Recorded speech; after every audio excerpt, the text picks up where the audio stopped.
తాడేపల్లిలోని వైసీపీ కేంద్ర కార్యాలయానికి పోలీసులు మరోసారి నోటీసులు ఇచ్చారు. అగ్ని ప్రమాద ఘటన జరిగిన రోజు ఆఫీసుకు వచ్చిన సందర్శకులు నేతల జాబితా ఇవ్వాలని కోరారు. కార్యాలయం బయట పార్క్ చేసిన వాహనదారుల పేర్లు, వారి వాహనం నెంబర్ల వివరాలు ఇవ్వాలన్నారు.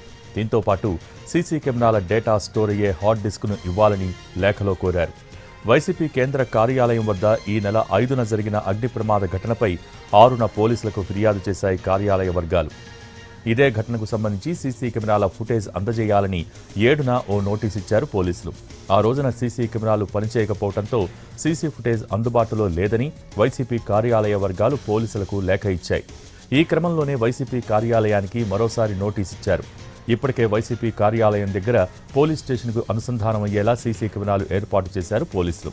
తాజాగా మరోసారి నోటీసులు ఇవ్వడంపై ఇవాళ స్పందించే అవకాశం ఉంది.